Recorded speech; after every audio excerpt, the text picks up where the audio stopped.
Okay, good afternoon, everyone. I'm Apurva, and this is week 8 for games and information, and we'll be starting with the tutorial. So, first, let's take a recap of what we did in the last tutorial, and then we'll continue with this week. So, lately, we've been talking about dynamic games, which can be represented in what we call as the extensive form. So, for example, this is one particular example of that. So here we have two players, player 1 and player 2.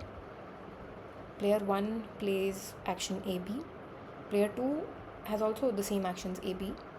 The thing here is this region, this bubble around two of the nodes of player 2 is what is referred to as an information set. And this information set basically means that player 2 cannot distinguish whether he's at this node or he's at this node. Meaning player 2 cannot tell whether player 1 has played action B or whether he has played action A. And obviously player 1 is the starting player, so he anyways knows nothing in the game. So one point that is worth making here, this is same as a simultaneous move game.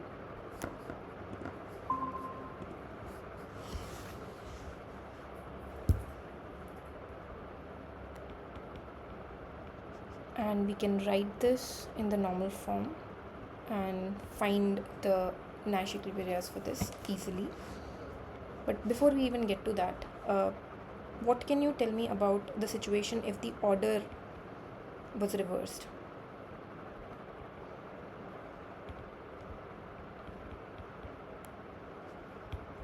So if P2 plays first and P1 plays after that, is it possible that using a different diagram I can represent the same game that is represented above?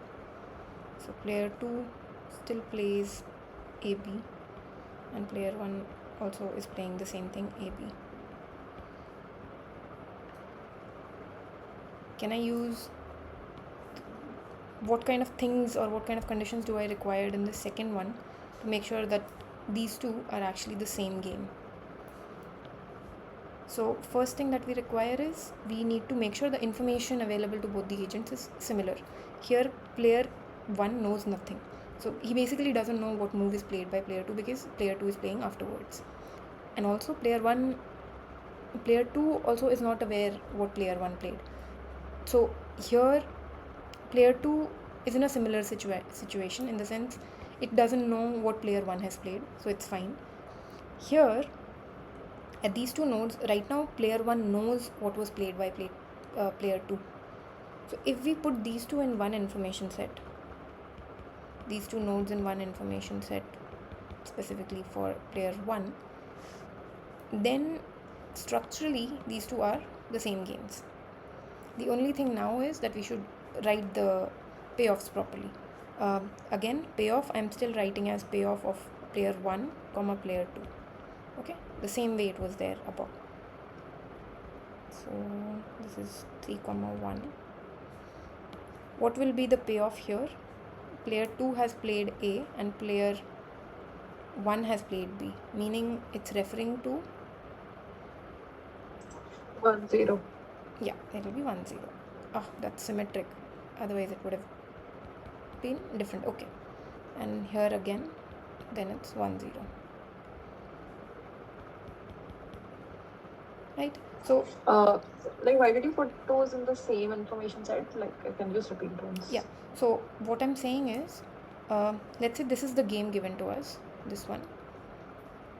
Can I represent this same situation, meaning this simultaneous move game, in a different way? Is changing the order of playing makes the game different? That was the question.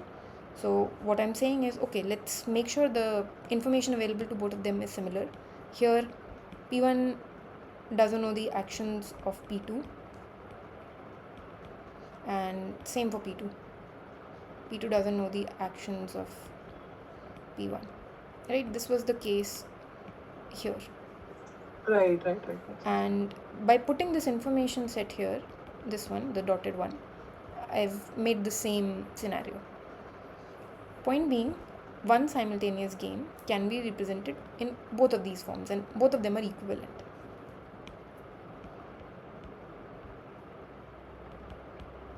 Okay.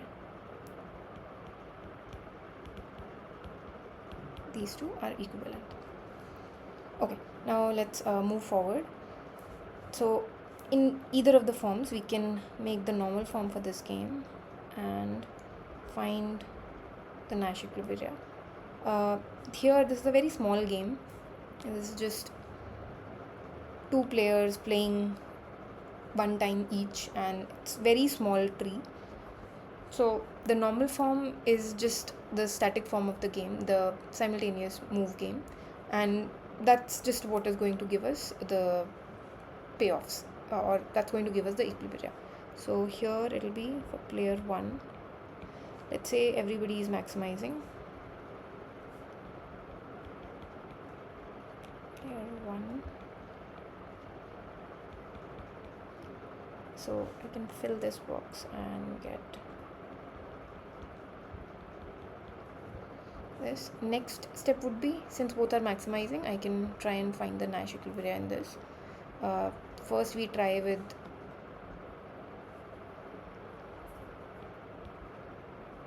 pure strategy. If we can't find, then we try some other method. So let's just first check for pure. So between 3 and 1, 3 is greater, so that's the one that will be chosen. Here 1 is greater, so that's the one that will get chosen. For player 2, he's again maximizing, so he's comparing this one and this 0.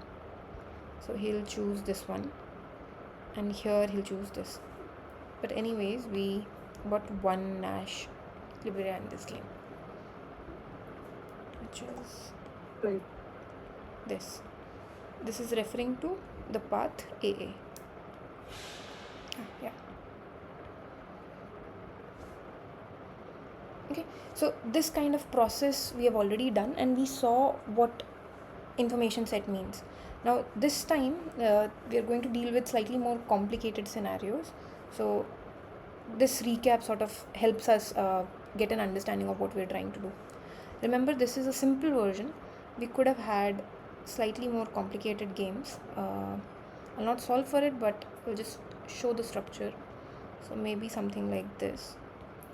There's player 1 playing, player 2 playing, and then maybe player 3 is playing here. And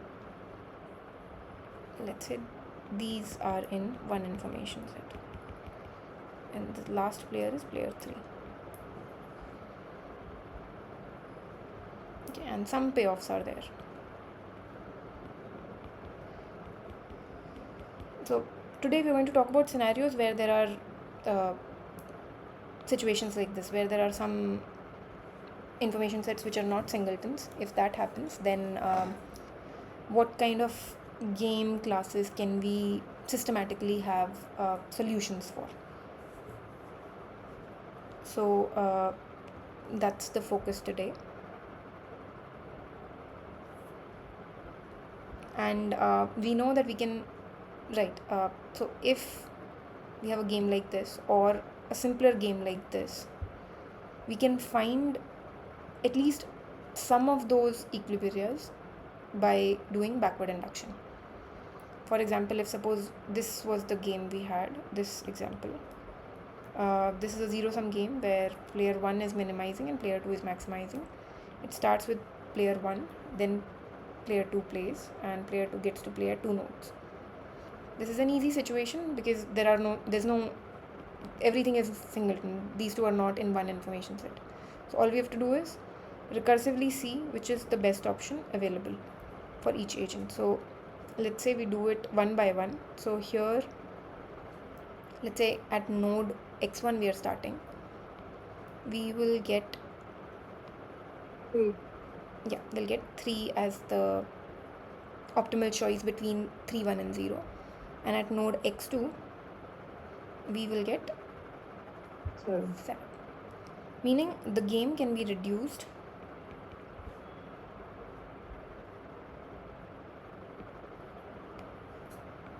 as the node x1 can be just replaced by whatever is the optimal action and what that gives us. So here the optimal action is m1 and that gives us 3. So we can replace this node by just the payoff value, and here we can replace it by the payoff value 7 of this node, of this branch. And then finally player 1 is making the choice, and since player 1 is minimizing, he would choose something which is actually going to be 3. Yeah, he'll choose 3. So he'll play L1, and at the same time player 2 will have the strategy to be played for both the nodes. So he'll specify what he plays at node 1 and what he plays at node 2. So he'll play some strategy. We can write it as, this is the strategy of player 2. He plays m2 at node x2, x1, sorry, and r2 at the other node. So after we have specified both of these things,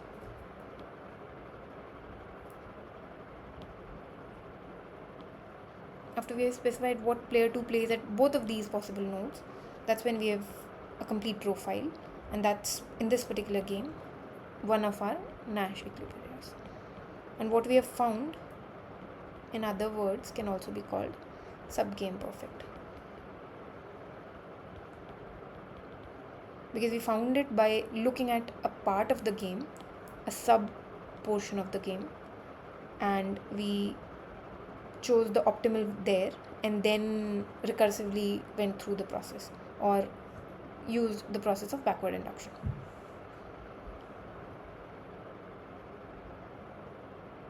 Okay, so these are some of the basic things that we had already seen. This time we are going to talk about if there are interesting information structures in the game, then can we always have such decompositions? Can we get simple subgames that we can find the equilibrias for and move forward and simplify the game? So that's the core focus for today. So let's say we have this as an example.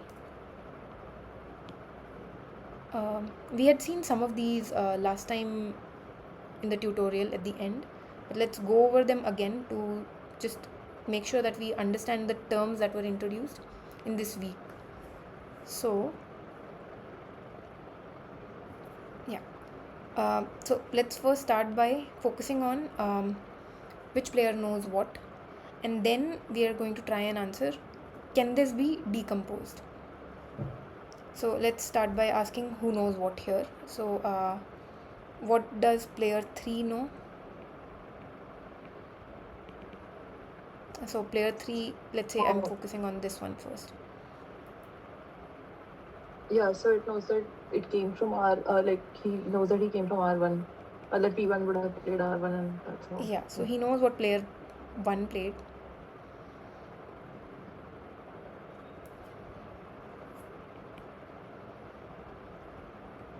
Okay, what else does he know?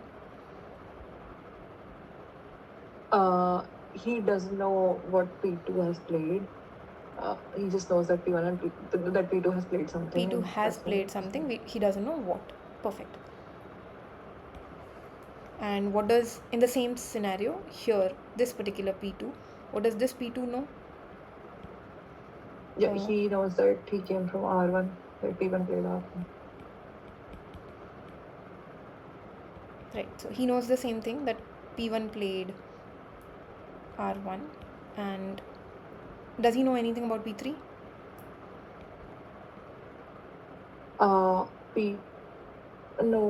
No, because P3 is, player 3 is playing afterwards. Yeah. So he doesn't have any information, so he doesn't know anything. Okay, so this part he doesn't know, so anyways we don't have to write this. So meaning whatever is known to player P3 at this node, at least, sorry, I should say it the other way around. Whatever is known to P2 at this node, at least that much is known to P3. Player 2 might know something more, that's a different point, but, or P3 might know something extra, but there is some amount of information that's passing and it's not getting lost. And that information that is passing and is common to both of them is this about their predecessor. Okay, and the same thing is there even if we were to look at the LHS side of the game, meaning this part of the game. Let me use a different color. So this part of the game.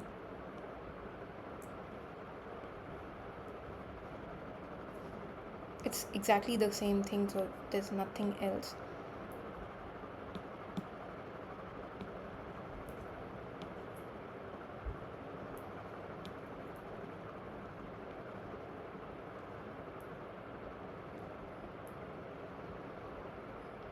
Okay, so next thing that we're going to want to answer is this nested or ladder nested? But before that we need these definitions, so let's hold on. Okay, so you understand that from here we can already see that this game can actually be decomposed, and by decomposition we mean that there is a sub game which eventually has this kind of a structure. Like these two are separated and there is a singleton from where there is some subtree that is available, and this we know how to handle because this is just a simple simultaneous move game. Similarly, this is also something we know how to handle, exactly the same point. But what if it was some other scenario? So first of all, let's just note this much, that we can decompose this and then we'll come back to nested or not nested again.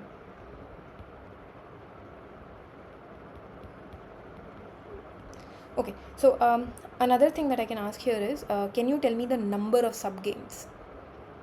If we are able to say that this can be decomposed, we should be also able to tell what's the number of subgames.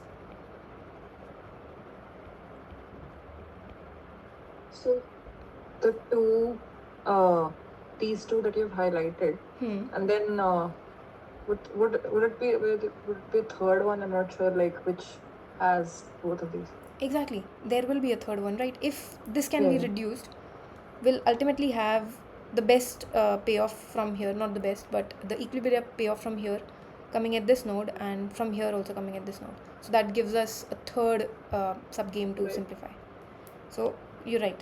So this has 3 subgames: the LHS, RHS, and the one starting from root node.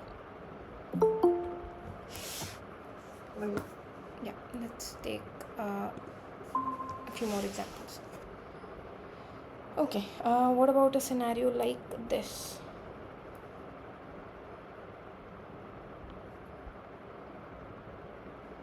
So again, same kind of questions we are asking.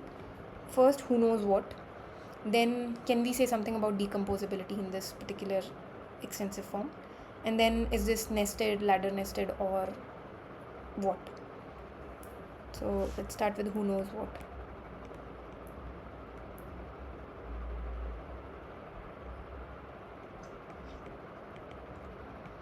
Okay, so let's okay, if you want you can look at these two games as a comparison and notice the only difference here is there is a information set for P2 that was not present in the previous game. That's the thing that changes this game. Okay, so what can we say about P3? What does P3 know? Let's focus on RHS first. By RHS, I mean this portion, or the right side of the game, if I can actually call a right side. Yeah. So it knows that P1 played R1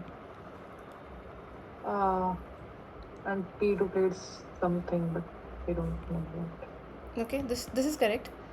P3 clearly, if he's getting to these nodes, he knows he would have gotten here only if P1 had played R1. So that much he definitely knows. So he knows what P1 plays.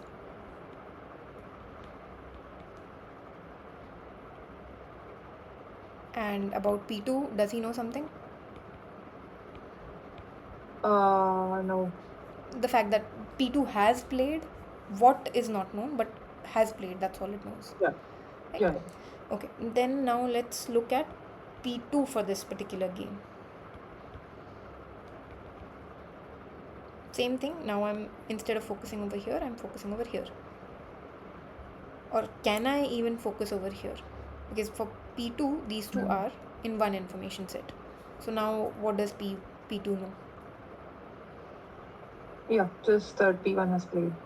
Exactly. So all he knows is that P1 has played. He doesn't know what. So now you can see there is a difference in information that is available to P3 and what is available to P2. P3 somehow knows more than what P2 knows. And this becomes the Right. problem. This is the core part of the problem here. This difference. If you want, you can do the same argument for RHS, it will be the same thing. P3 would again know.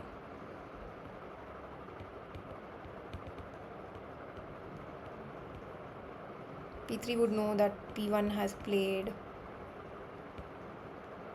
L1. So I'm talking about these two nodes of P3. But he won't know what P2 has played. And again, P2 wouldn't know what P1 has played. So rest of it is exactly the same. So a game of this kind cannot be decomposed.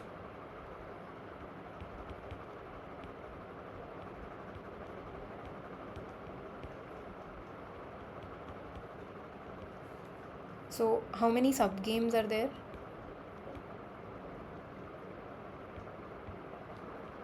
One.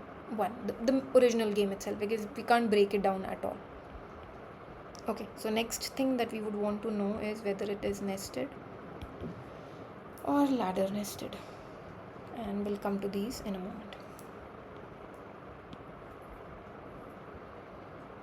Is this much clear? Yep. Okay, so we can take another scenario like this. I have a doubt. Subgame means if we can split the game from the original one. So Subgame means a portion of the game that has some that has a tree structure. Okay. That's all. So, for example, here, if player 1 played L1 or R1 and player 2 knew which one was played, meaning these two were singletons, so both of them are singletons. If that is the case, then this game can be separated from this game very easily, because P2 knows what has happened already, like what action was taken by the previous player. So this becomes one sub-game, this becomes the other one, and the main thing is the third one here. No such bifurcation is possible in this game. Okay. Now let's take another example.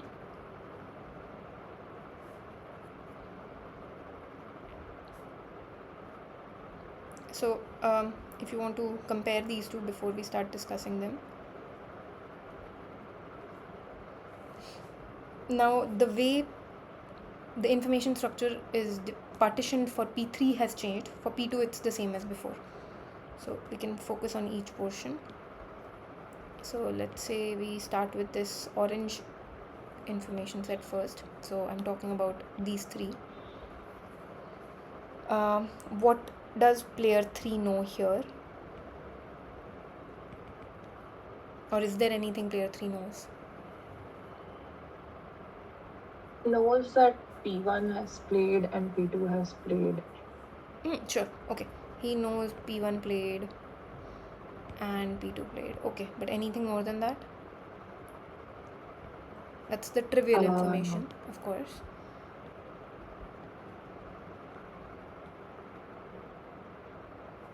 There's one slight thing that is there. So P3, if it is at these three nodes, he knows he's not at this node, and this node is something that is reachable by a very specific path. So he knows that P1 has not played R1 and P2 has not played R2. Like in this exact sequence, it has not happened, and that's why he's somewhere over here in the game, in one of these three nodes. So that's again some information he has, but it's a convoluted one. So Hmm. he knows P1 and P2 have not played R1 and R2 sequentially. Something has changed. Okay, so this is the scenario for this P2 or P3 at this node. Now let's look at P2 for this. P2 is anyways there's just one information set, so we can talk about it in common. Hmm. It's the same thing. P2 still doesn't know Same. anything in the game, so he just knows P1 played, and he knows that after him P3 will play, but that's all he knows. There's nothing else. Yeah. Okay, but this information set is the interesting one.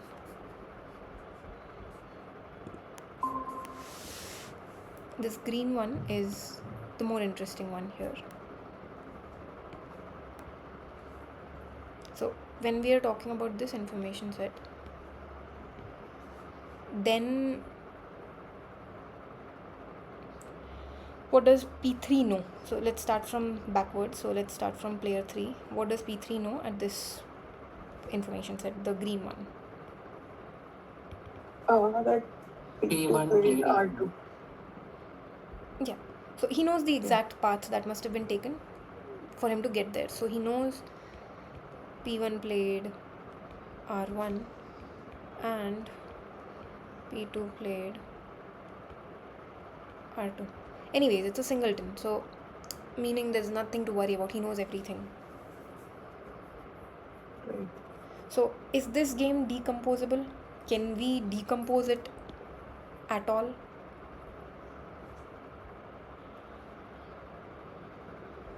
Just this P3 green. Yeah, so it is decomposable. The problem is it's not a useful decomposition. But when we say it's decomposable, we're basically saying there'll be more than one subgames. So here the number of subgames are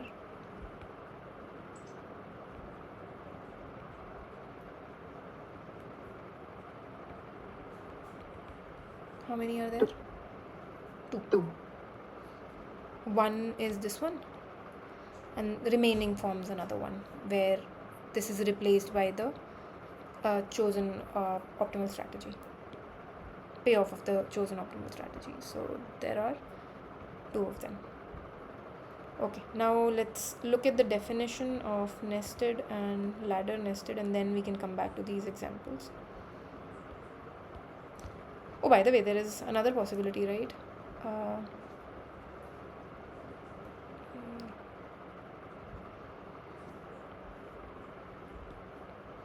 And this is also possible.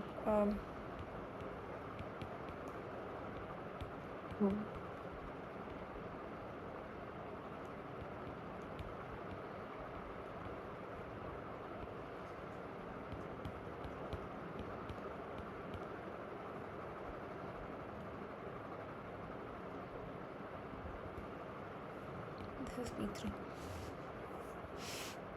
This is like the other extreme. Right. Nobody Not knows anything. decomposable and no one knows anything. Exactly.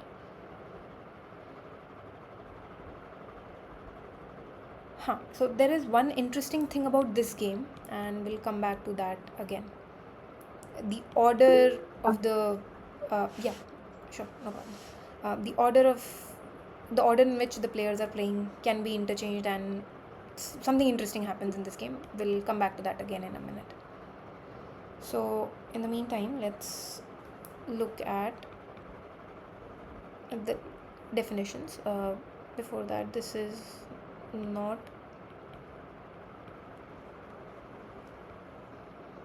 decomposable, meaning this has only one subgame, which is the whole game itself, and no further simplification is possible. So backward induction means you go through the whole process, and by that it means write the normal form, and find the equilibria from there. Okay, so now let's finally come to the definitions. So first one is, a game in extensive form is said to be nested if each player has access to the information acquired by all its predecessors. So whatever, if the order of playing is P1 played first, followed by P2 and then P3 and so on, P2 should know whatever P1 knew, P3 should know whatever P2 and P1 knew, and so on. So we just need to check if this is something that holds. On the other hand, ladder nested is a slightly more involved definition. First, it requires that the extensive form is nested. So this is definitely required. The previous condition needs to be followed. And on top of that,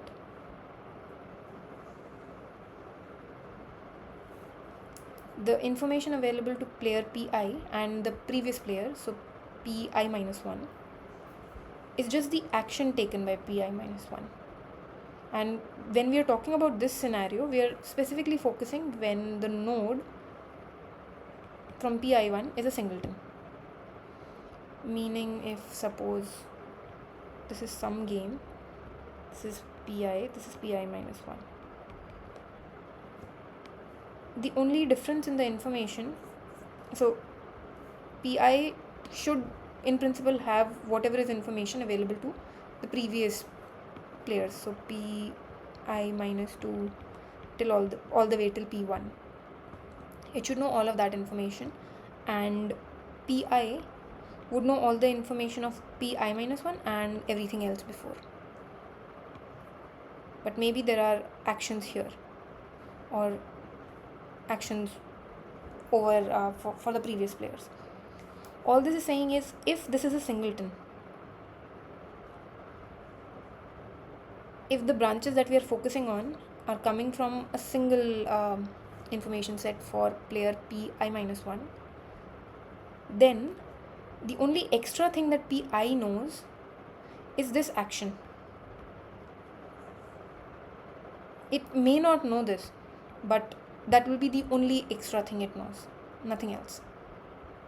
If that happens, then we call it as ladder nested.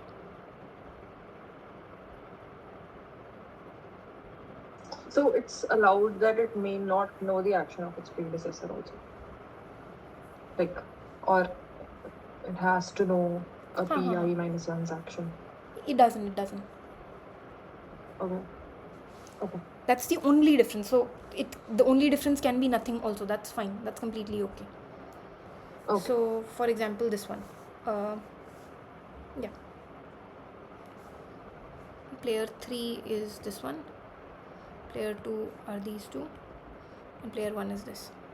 So there are two branches already. So there are two subdivisions already. So we can focus on one at a time. So is it nested first of all? Meaning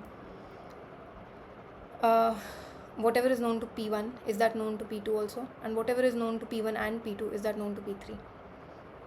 So maybe we can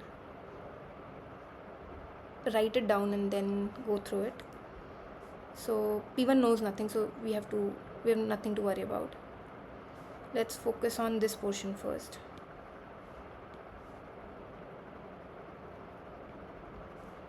The green portion is what we're starting with. So here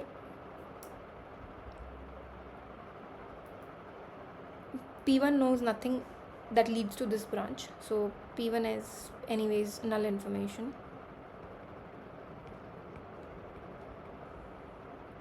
P2 knows the action that led to this. So P2 knows P1 played okay, we have not given names throughout, but okay, it played R. Now P3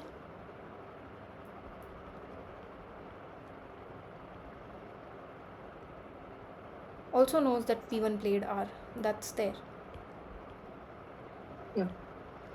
So because it knows whatever is known to the predecessor, this seems nested. We just have to check that throughout, but this seems nested. But there's one more extra thing here. P3 knows something else also. P3 knows that P2 played either M or R. it played either M or R, or it did not play L. But it knows something more about the action. So it knows P2 did not play L. Okay, maybe I should give them numbers. L2. Okay, similarly we can look at other ones. This one is simple because this is just perfect information, right? In perfect information everybody knows everything anyways, so there we don't have to worry about. So from the perspective of this node also, this seems nested. So now the only thing left is this last one, and here again by the same logic as this one,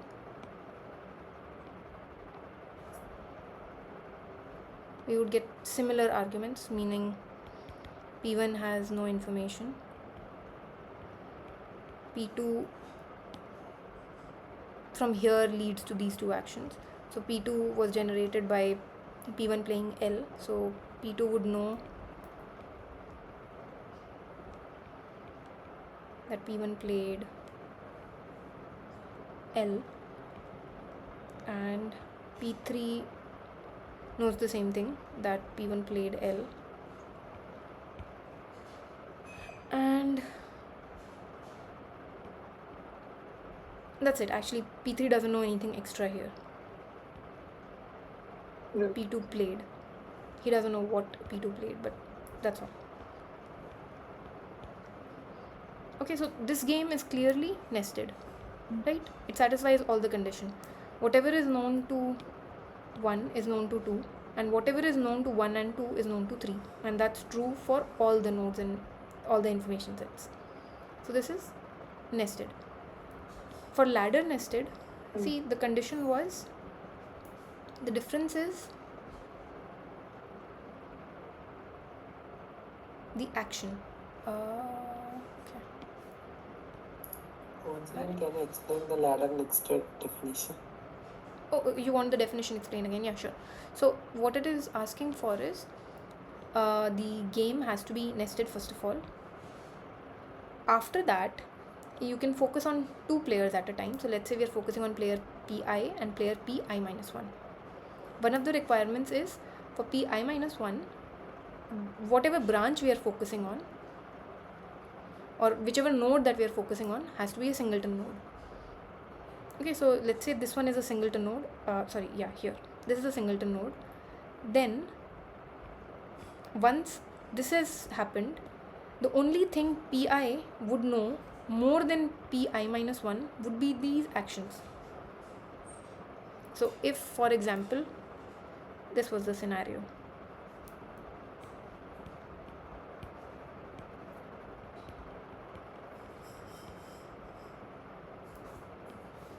so here, because it is nested, Pi knows everything that Pi minus 1 knows, but Pi knows something extra, which is, here it knows that Pi minus 1 has not played this node if he's at this information set, or if he's at this information set, he knows exactly the action played by Pi minus 1, right? Okay. At this point in time, Pi minus 1 would not have played the action. He knows what he's going to play, but he hasn't played the action. So in that sense, the difference in information is only the action of this player, the previous player. Okay, so let's come back to the example. The example will also show the same thing. So these 3 points tell us that this is a nested game, so that part is sorted. For this node, for P3, we would be looking at P2 at this node, and we can look over here because this is a singleton node. And because it's a singleton node, then we ask, does P3 know something more than P2?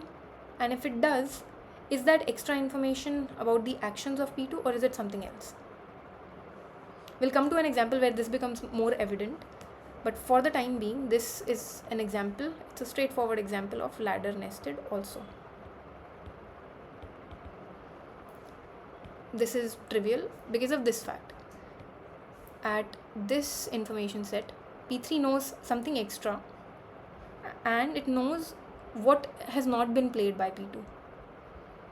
So that's exactly the definition, which says the difference between the information of Pi and Pi minus 1 is the action of Pi. And we are talking about this from the branches where Pi actually has a singleton information set. So all of these requirements are satisfied. So the So in this left-hand side node, left-hand side tree, it is not ladder nested, no? No, the whole is ladder nested. The left-hand side P3 doesn't know that, which one P2 has played. Okay, so the way this is written is to say that is the only difference. There is also a possibility that there is no difference. They know the same things. Then it's trivially ladder nested. Did not understand. Is there any one point should be satisfied in a full whole tree? That is the case you are saying? I'm saying if there is no difference, so for example, let's look over here. P3 doesn't know anything extra, as in about the action. Then it is trivially ladder nested. Okay. Because there is no difference. So sorted. Okay. If there is a difference, then the only difference should be about action and nothing else. When that happens, this becomes ladder nested. Okay. We'll take a few more examples. Yeah, you were asking another question, Shruti? No, I'm good. Yeah. Okay. All right. Okay, before we go further, let's go back to the previous examples and make these arguments. What is it? Ladder nested or what? Okay, so let's look at this game.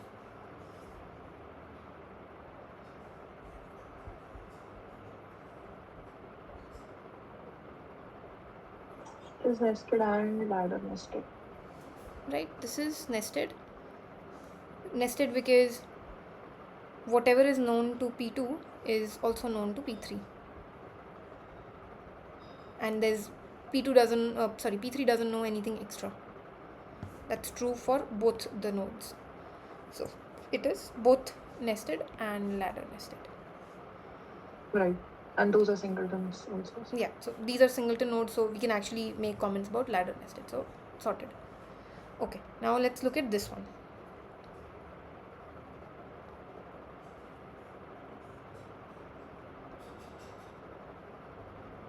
Yeah, this is not.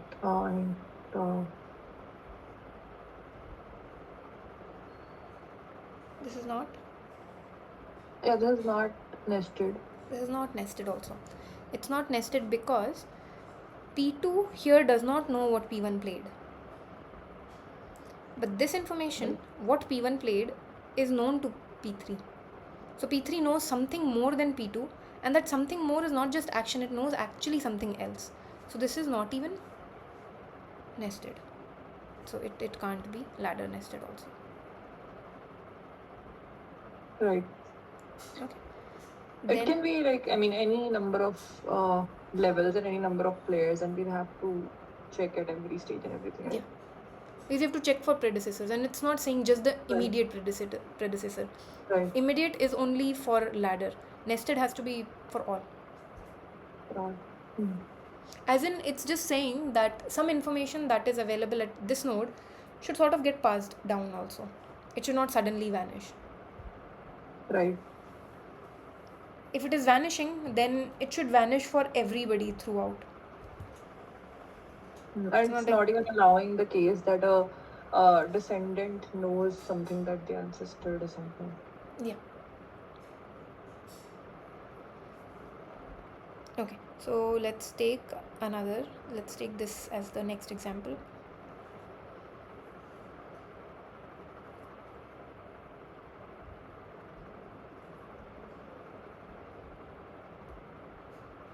Here also, P3 This green node knows something that P2 doesn't know.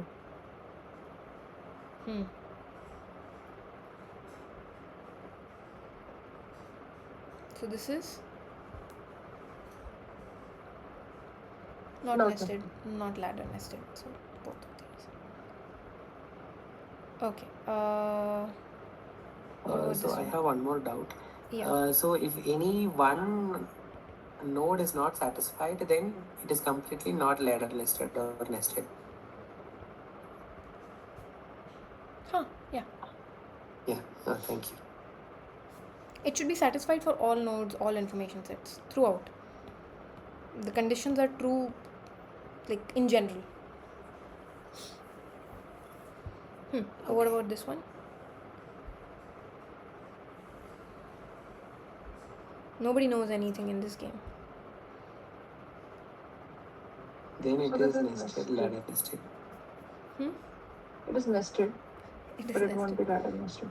Why won't it be ladder nested? Because it's not a singleton in P2. Or am I wrong? It's not a singleton at P2. That part is correct. So we can't make that comment at this stage. Yeah, I think that's the correct way of arguing about it. Because to be able to make this, it should be somewhere singleton, and this is not singleton anywhere. So it has to be till the second last stage. It has to be a singleton then, right? yeah. For it So to be from ladder here till nested. here it's fine, but the comparison should be from here to here. So it doesn't have that ladder structure. Okay, I think that has covered all the examples we had. So is this clear?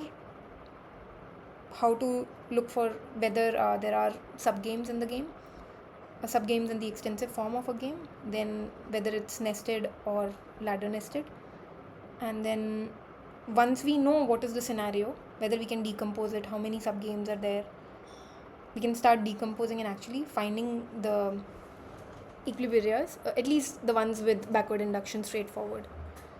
If not those, then the only option left is to write the normal form. That may be complicated, but that's the only option. So let's right. So this algo is just the backward induction algorithm, nothing else.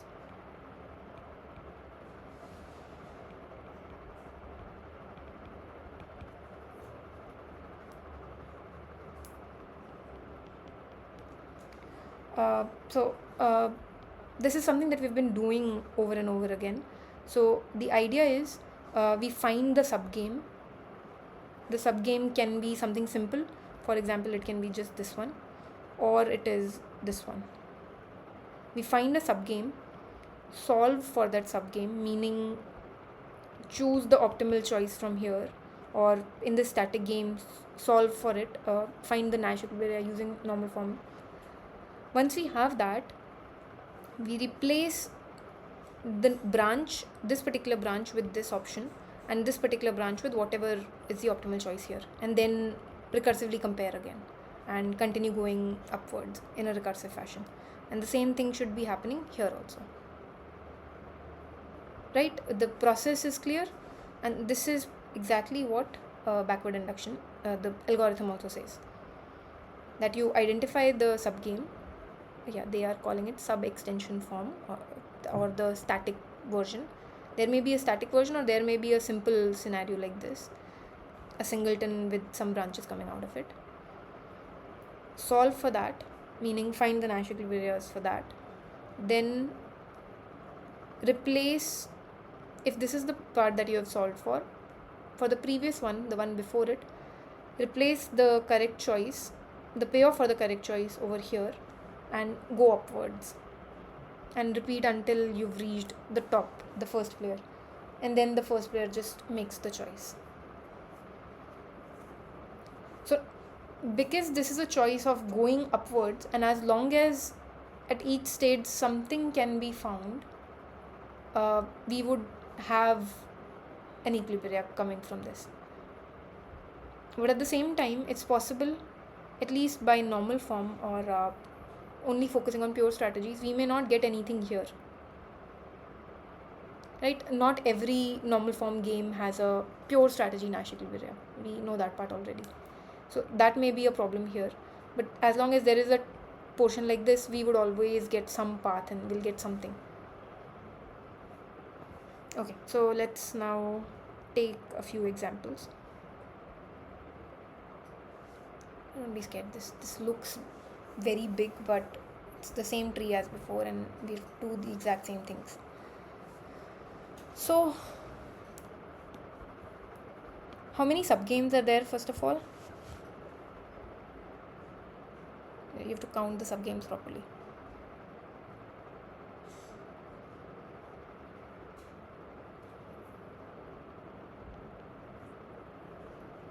Four. Whatever we get from here is 1. This is 2. This becomes 3. Okay? This becomes 4. And this would be the last one. So actually it's 5. The thing that you would have missed is comparing these two, or whatever we get from here. That is also to be considered.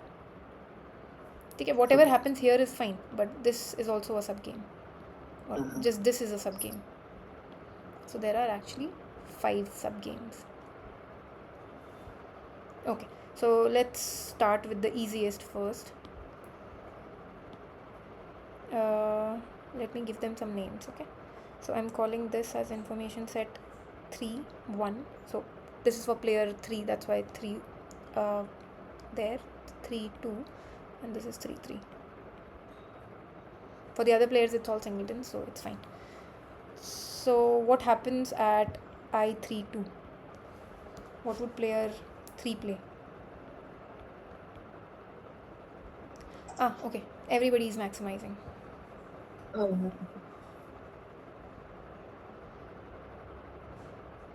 Okay, so player 3, for him, both of them are same. Oh, is it? Okay, let's not have such a situation. So let's do this. We can have that situation also, but we'll take it next time, in the next example. 101 in this case then. So he basically plays L2, L3. Plays L3 and gets the payoff 101. Okay, let's now look at any other. So let's start with 3 3. 3 3 is this branch. So here we need to make the normal form and then solve for it. But notice the focus is only between player 2 and 3. So we can only take that part if we want. So I'm going to draw it like this. Player 2 is here, player 3 is here.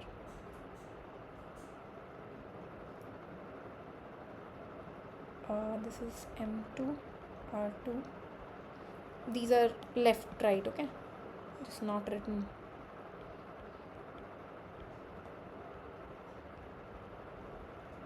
So I'm writing U2, U3 here. Yeah. So can we say directly that let's say P2 picks R2, then in that case it will be 301, and in the other case it will be 231, and then compare for P2 what is the better of those two and then choose one. We'll come to a scenario where we get more than one equilibrias from, for example, a static version or from something like this. We'll come to that. This one is a easier case. So here from each portion we should be getting only one Nash equilibria. From here we should get one, from here we should get one, from here we should get one. So it's easier. We'll come to the kind you were talking about because that's a little more elaborate.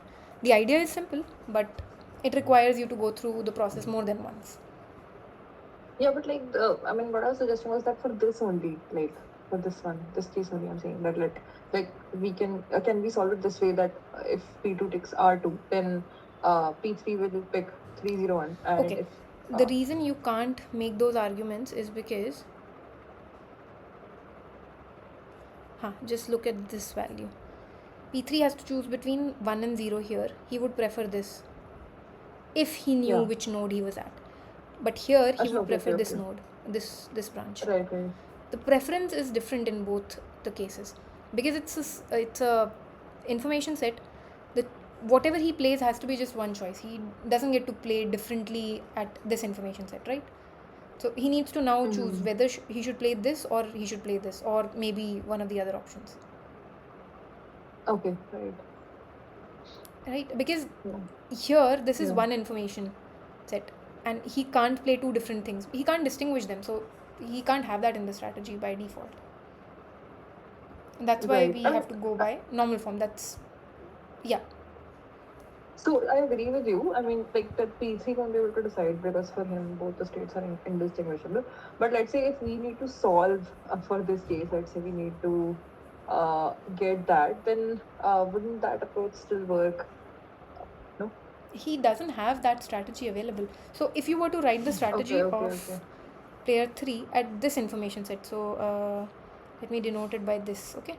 Gamma 3 for I3-3. The options that you have so are just L3 and R3. You can only choose one, or you can have a randomization on that, but that's a different point altogether. We've not even reached there yet. Okay. He doesn't have a choice of this kind. He's not choosing from L3, L3, L3, R3, sorry. He's not choosing from a Cartesian product. What you are saying is a Cartesian product choice. That's not what he's allowed to do because this is one information set. Right. Okay. This is not available to him. Yeah. Okay. So that's the reason. But good point. Since you've asked, this clarifies confusions and misconceptions. So here he has to make a choice of this kind, and hence this portion needs to be just solved as normal form or simultaneous move game. That's what it is. Right. Okay. So now I'm filling this table. Note I'm writing only the payoff for player 2 and 3. I'm ignoring player 1 for the time being. So this is 3, 1, M2 R3, okay, 1, 0, 1, 0, 1, 0, 0, 1. Okay, so this means both are maximizing, maximum.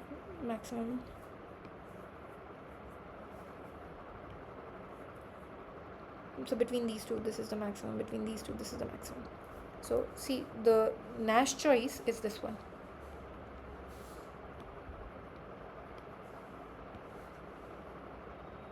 So what is getting picked here is this. Here also we got something picked. This. So here, what player 3 is playing? He plays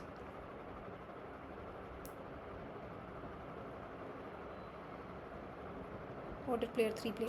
Player 3 played L3. And this is happening when player 2 plays M2.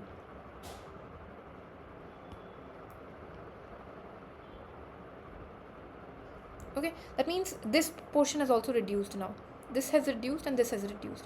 Meaning, if I ignore this side for the time being, if I ignore this side, this whole side, and just focus on this portion, then the reduced form is P2.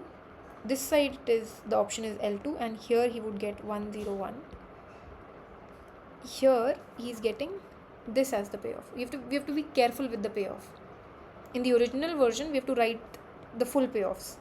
So this is 2, 3, 1. Right. Now, at this stage, there is a choice for player 2, which one to play. This is L2, this is M2. Now he's choosing between these two. This is one part of the side. We have not yet solved for this side, this subgame.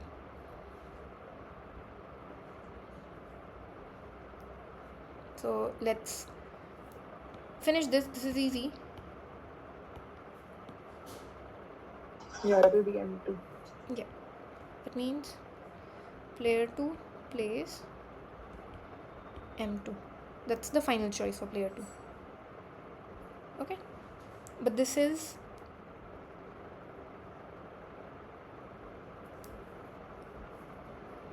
from the right hand side of the game. Now let's go back to the left hand side of the game, or this portion, this information set, or what we have been calling as I3-1.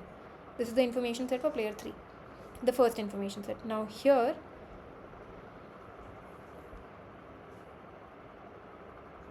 notice there is no valid choice between these two. These two are both valid. It's just 1, 1, so that's fine. Between these two, the valid choice is this. Right, player 1 would be wanting to maximize. So the only now catch is, can this ever be a Nash equilibria or not? That's all we need to check. Otherwise, the choice is most likely going to be L3 only here. Whether that is with L2 or R2 for player 2 is what we need to confirm. So for that, we make the normal form again. So this time,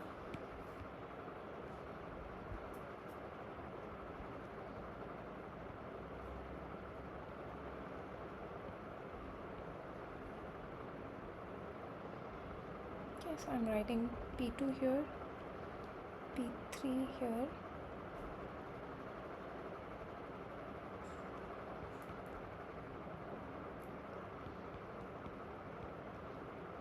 this is 7, 1, minus 1, 1, minus 1, 1, and 2, minus 1.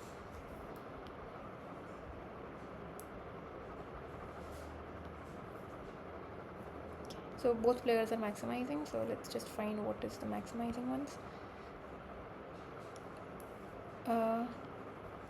Between these two, between 7 and minus 1, 7 is the choice. Between minus 1 and 2, 2 is the choice for player 1. Then for player, the pink ones were for player 2. Now for player 3, it's supposed to maximize between 1 and 1, so both are valid, fine. Again 1 and minus 1, so this is the valid choice, meaning we are again getting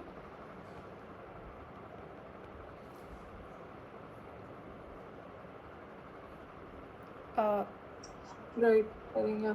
Right. yeah, we're again getting a Nash equilibria here. So what this Nash one is saying is, player P3 should play L3, and from here P2 plays L2. Okay, so now using this reduced version and the reduced version from here, we can write down what the current form of the game will look like.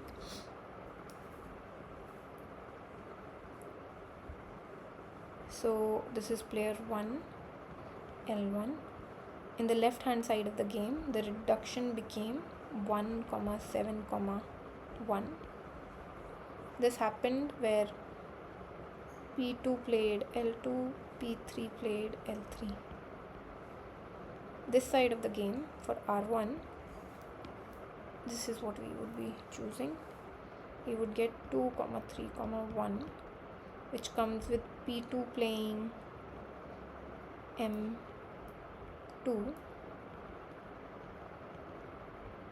and P3 playing L3. And now this is the final choice for player 1, which means player 1 will choose 2. So this is the Nash equilibria, or the one that we get from backward induction, which is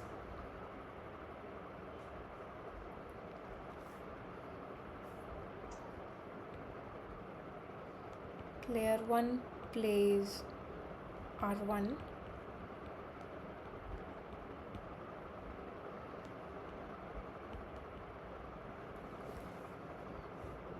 P2 has to M2. play at both of these, right?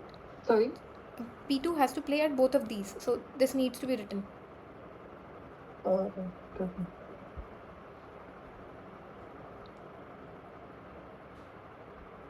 Okay, since right now we are focusing on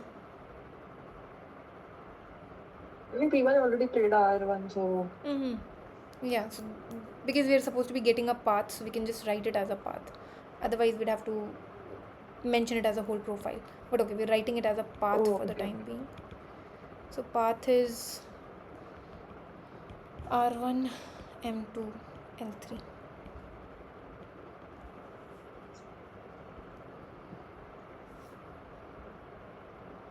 So did you follow what happened here?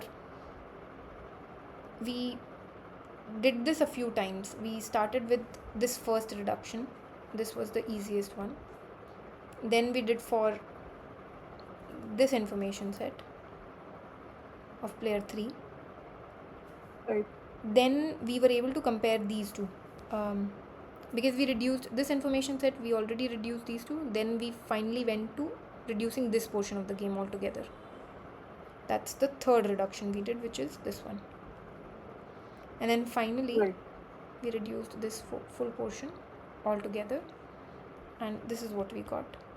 Once we had all of that, this is what player 1 had to choose from. This is player 1. And two of these we solved as considering them as simultaneous games, right? Yes. Two of them are simultaneous games. Okay, now let's do the following. So now what I've done is I've taken pretty much the same extensive form. I have made minor changes. I need to see if the changes are made properly, but the changes are minor. And based on those changes, if you can just look at the game and tell me what should be the choices. Okay, so this is the next game.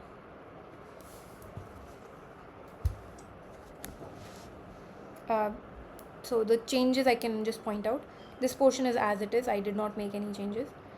Here this is 100, this is 040. So actually both of the choices are valid. Here I've changed the 1 from here to -1. Rest of it is exactly the same.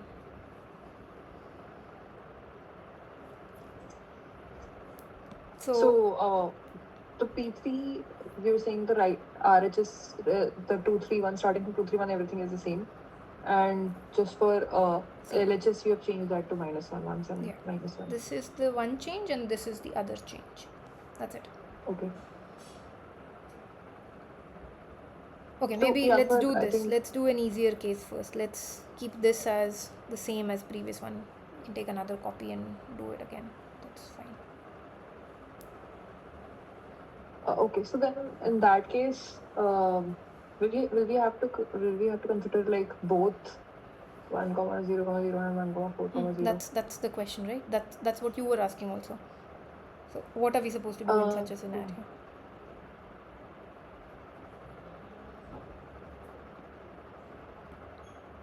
So if we consider both, like I mean, obviously the other outputs are anyways the same, but if we consider both, then and let's say then it comes to P1, so it'll pick 1,0,0 or these two. Okay, what I don't remember is that like for the in P2, like did we take the RHS or did we take the L2? That is finally. Okay, so I don't remember those things either. So maybe we can highlight them and then use them next. For okay, it was this one. 2, 3, 1. Yeah, so this is one choice, this is one choice, and this was the other choice. So this is the same choice as before, this is the same choice as before. The only thing is that has changed is this portion. Okay, so we know the correct choices for two of the subgames because they're exactly the same payoff. So let's reduce the game first and then we'll argue about what to do next. So with the reduction, this will become, there is no P2. This is already reduced to 1, 7, 1.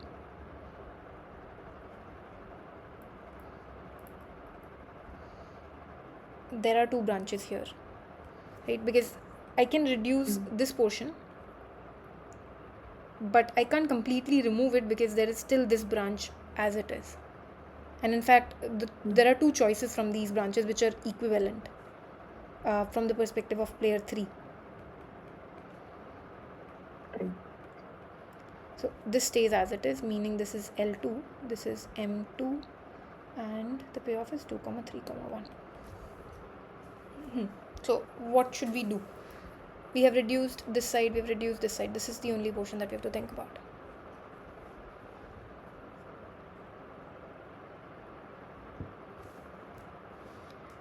So what you can do is, both are valid choices, right?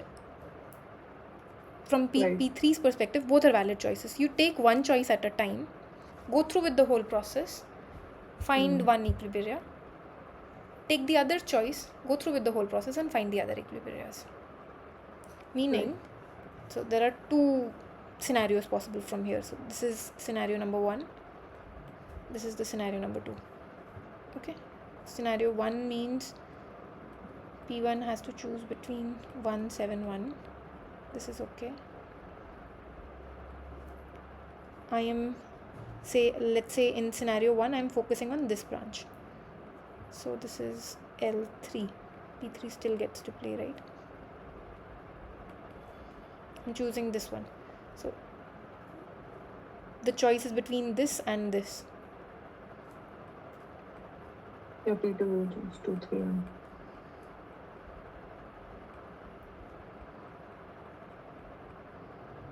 Right, so now we know what P2 would choose, and as soon as we know what P2 chooses, which is this one, we can compare these two, and we know ultimately this is the one that's going to get chosen by P1 also. So what is Right. the path? This already gave us a path. So P1 chooses R1, P2 chooses M2, and P3 we made a choice here, that was L3. So this is one path, one equilibria. Right. Is this clear, or do I need to go slowly? Vivek, is this okay? Yeah. Okay, good. So same thing for the other one now. Now by default L got chosen, L3 got chosen, so the only choice remaining is L4. So if that happens, let's make the remaining diagram first. P1 is 1, 7, 1. P2 is the one that's supposed to choose between 2, 4, 0. Okay, so this case is where R3 is chosen by player 3.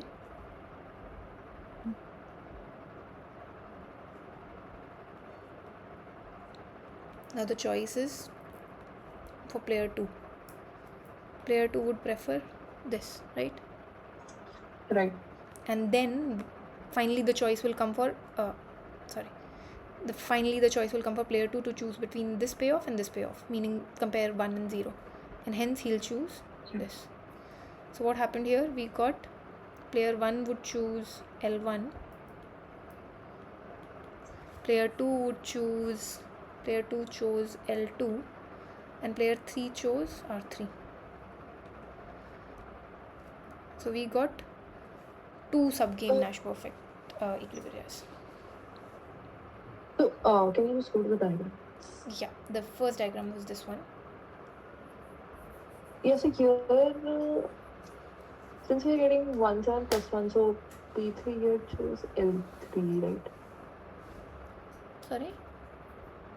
I mean, P1 chose L1, P2 chose L2, and P3 chose L3, right? In the static. So here the choice is L3. Yeah, at P3, right? So right now what you're saying is you're saying it with respect to information sets. What I have said finally is just the path. I've not bothered saying the different choices for P3.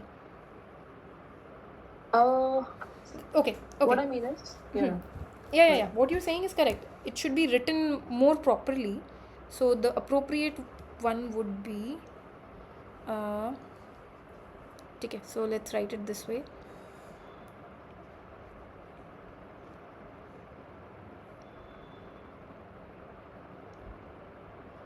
P1 chooses L or L1. I've been calling it L1, I guess.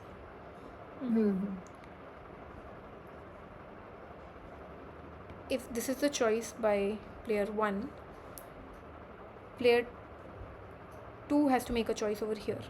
But anyways, player 2 has to be choosing here also. So player 2 has to make 2 choices. So let's do that. Let's give them some names. So let's call this as x0. This is x1, x2. I'm giving the names to the nodes, okay? Yeah. But for the last one, I don't need to give names to each node. I can just focus on the information sets. So the names previously given were i31, i32, and i33. Okay. So I'll have to write it accordingly. So this is L1, or what is chosen by player 1, that is just L1. Player 2 would choose something for each node. For x1, is he supposed to choose L2 and then L3? Is that the final choice? L2 and R3. Yeah, so it chose, we took 040, so yeah, it chose L2 on both.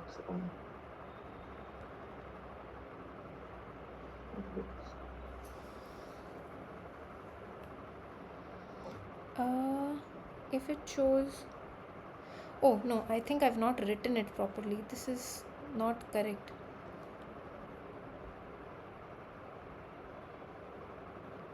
It chose 040 over 231. Okay. No, it's just not written properly. The choice is correct. Okay. So if this is the one that gets chosen, this means at x1 we have chosen L2. x2, let's just hold on.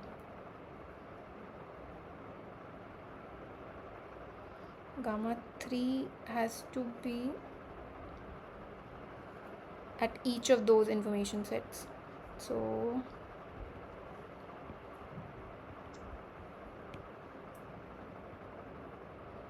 this has gotten fairly messy now.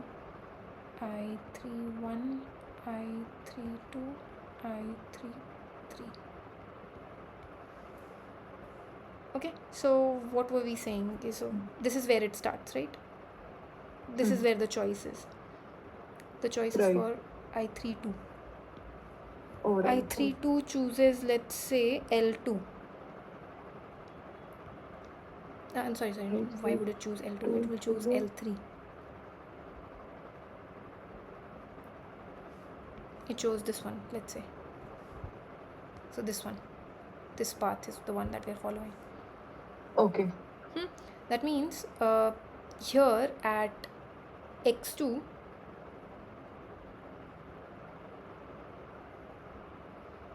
P2 ends up choosing between these two and hence playing M2. L2 chooses between L10 and L3 and 231. Okay, yeah. So then I can say this is M2. Now we still need to clearly write what happened here and what happened here. So here the correct choice for 3-1 is, this got chosen. Okay, the choice for 3-1 still stays the same. That's the same. It's L3. It's just whatever leads to this point. That's a fair choice. It's just that the game is not going there. The game is... So once you've derived the two equilibria, then you're writing these strategies, right? On the basis of equilibria. Actually, I should be writing starting from the last player and then going upwards. That's an easier way to go about it instead of fixing things. So if I fix things here, it'll be easier. This is L3 again. Right? This one chose this. These are by default the choices. The only thing that is important is this one. Because we chose L3 for this, we ended up comparing 0 and 1 for player 2. Sorry, 0 and 3 for player 2.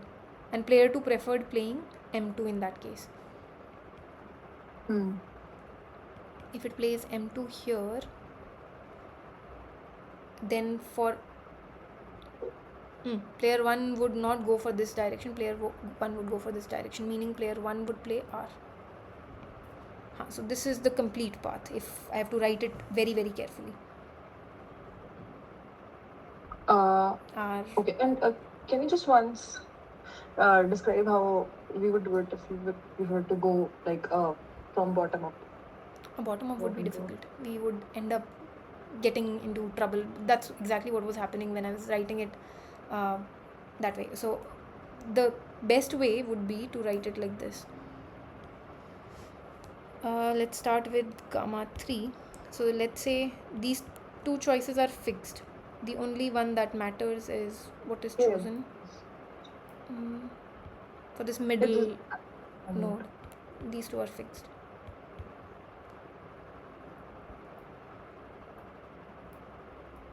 One, three. If suppose here we chose R3. If we chose R3, meaning we are here. We are in this. So why are these two fixed?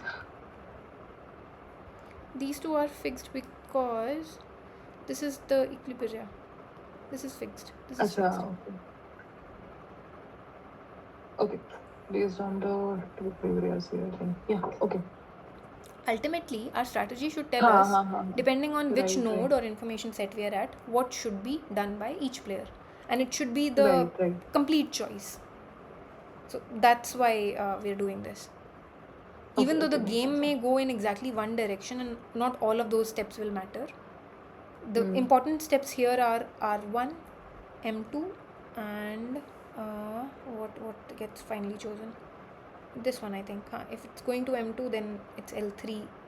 L3 at the third information set, the last information set. Okay. Okay. So this part is same. This is the only thing that I've changed.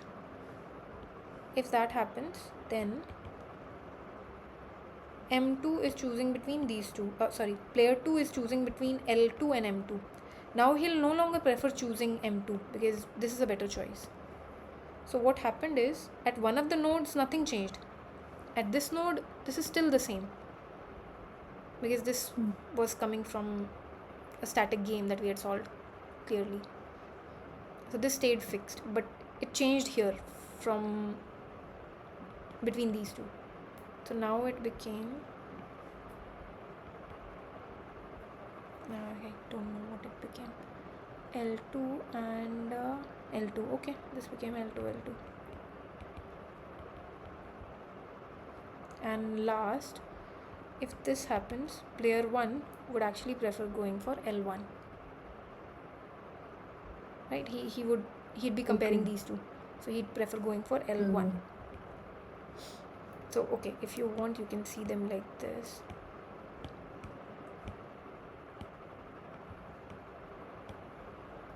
Let me copy the other one.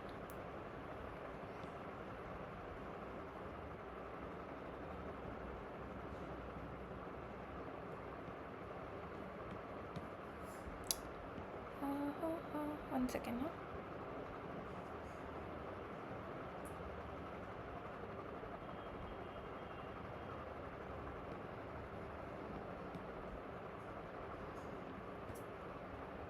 So now you can compare them. If you were to only focus on the path, you would say it went for L1, then it went for L1 led to, actually L1 is just this choice, L1, L2, L3. That's the straightforward choice. That's one option. The other option is this. It started with R1. From R1 it went for so this is how it's supposed to go. R1, M2, L2, L3, sorry.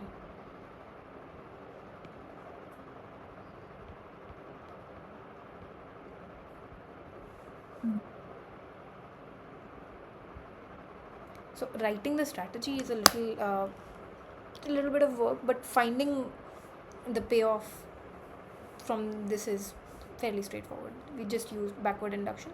We just did it carefully. And in this game, Right. we found 2 subgame perfect. So strategy writing, I mean, I just got confused with that. So you started with P3 first and then P2 and then P1, right? That is what Because you said is for- better, or the other way around? It's better to start with the last one. So it's better to start with Hmm. P3 because the choice is in P3. Here, Yeah. this is what was giving us the choice. Right. Okay. Okay. Should I take one more example or skip this? Okay, let's just see what else I have in mind.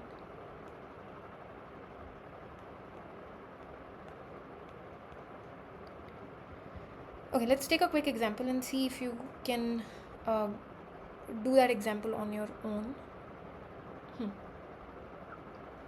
So now I'm from the previous one, this is the same. The thing that is changing is I'm making this a minus. Basically, I want this side to have not one but two equilibriums. This side. We can just check if that Okay. is happening or not. Otherwise, I'll just change the numbers accordingly.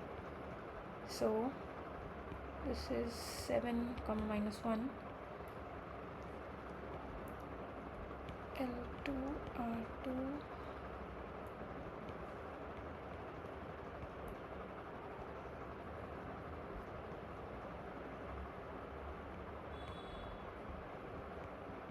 this is minus 1 comma 1, this is minus 1 comma 1, this is 2 comma minus 1. Yes, that's correct.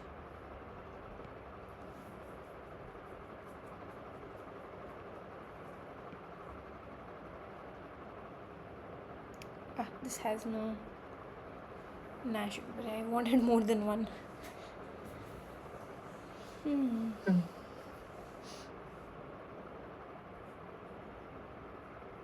Okay, not a very good choice, but for the sake of argument, let's do this. Making this as 1 and this also as 1.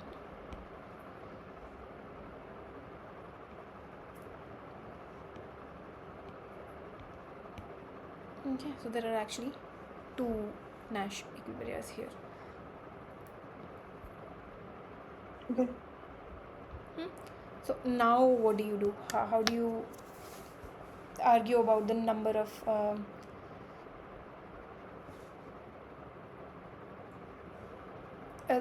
Nash equilibriums using backward induction?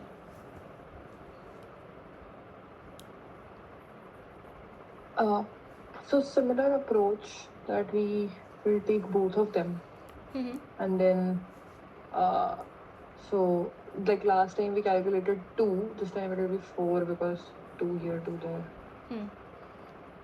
So should we just focus on the path or should we write the strategies properly? I mean, it's up to you, but like I was preferring that we can go on the recap of the last 2 lectures also. So, but whatever is comfortable with you. Yeah, I'm okay with this. So you already understand that there are 4. Yeah. You just have to repeat the whole process of searching for them properly and writing the strategies properly. So you can try doing this on your own. If you still have a problem, we can spend more time on this, but I'll leave it at this only. So there will be 4 subgame perfect Nash equilibriums or the ones that you get from backward induction. Yeah, okay. Maybe we can solve and then maybe we can confirm it with you in the next episode. Okay. I don't know the answers. Okay, sure. So if in short I'm supposed to give you the answer, I'll just highlight them. So Acha, no, it does require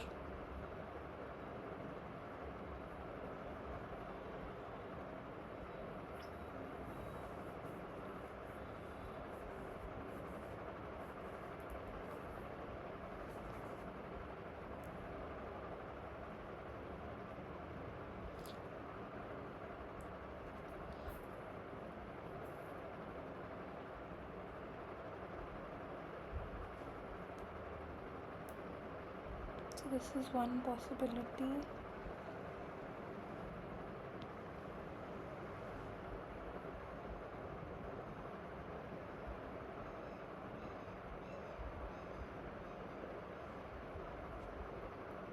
This is the other possibility. These are the ones from previous time. Oh no, this is not a possibility actually. This is one possibility. And okay, I think this is it. There might only be two of them once you finally compare them. There might be some redundancies. But when you write the exact strategy profile, there'll be 4 profiles. As for the paths, there are only 2. Got it. Okay, got it. Yeah. So this 4 means profiles, okay? The strategy profiles that we wrote earlier. You can verify that. Strategy profiles will be 4, but the values will come out to be 2. The path, if you say, or the values that if you say, there should be only 2 of them. Let me know if you try and you run into some problems, okay? Yeah. Let's continue. So we saw this last time also. Roughly we saw that this time also. Whether we are solving for an equilibria using backward induction or normal form, sometimes there is a benefit in going for normal form. Sometimes there is a benefit means benefit in terms of better payoff for one player in question, if we are looking at in terms of backward induction. So there's like a trade-off. You can have better payoff with threat equilibria, or you may not have that. That is in normal games where we are not saying anything about the payoffs themselves. Basically we are talking about non-zero sum games. But if we are restricting ourselves to zero sum games, then threat doesn't really work, because so it will be very complicated to do it for 3 players, because then you'll have to have some collision and all that. So not that kind of a scenario. With 2 players, you can either look at games where the 2 players get to play more than once, or if it's just a simple 2-player game where everything is a singleton or not a singleton. You can increase the number of branches, increase the number of actions, and hence make it more interesting. Maybe have 1 branch here and 2 coming out from here, and then see then compare the equilibrias that you get from backward induction versus what you get from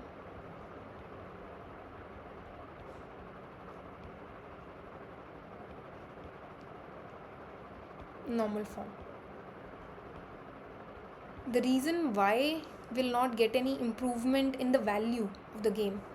So value of the game basically was min max or max min of the normal form.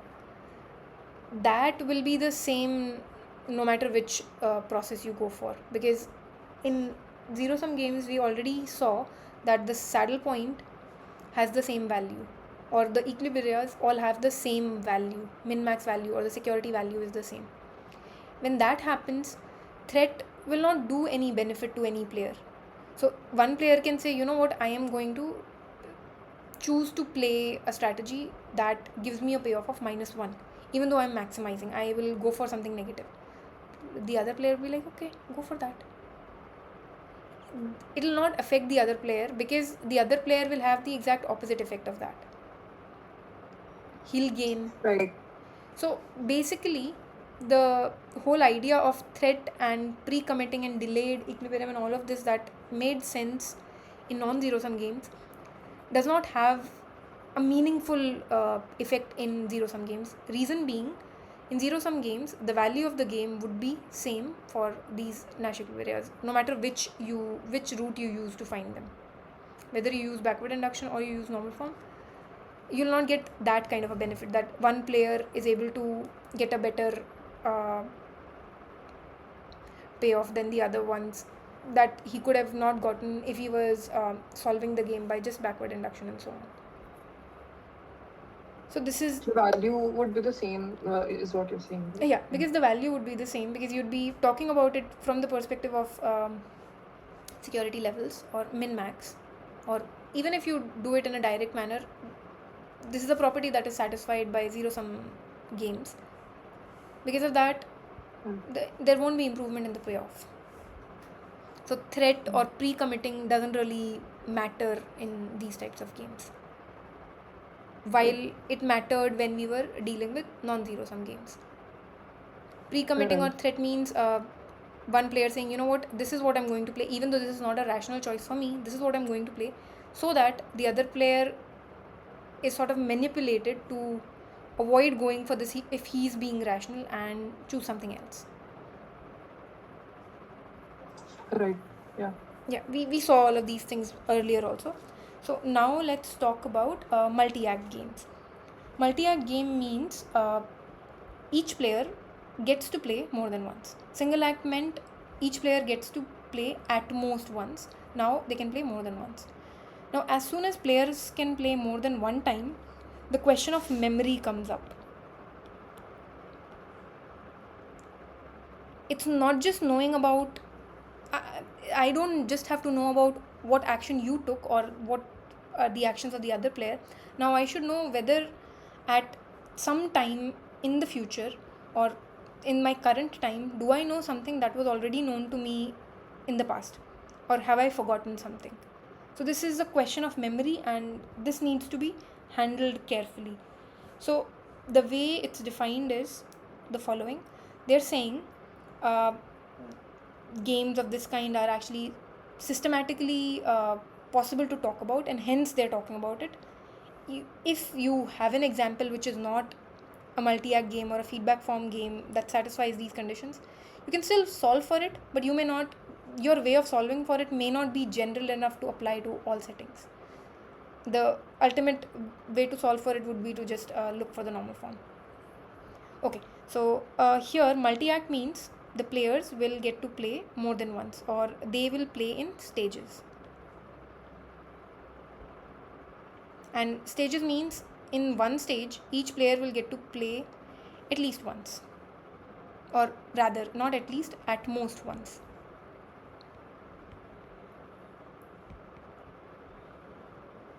Right. Then another thing that we have to think about here is no information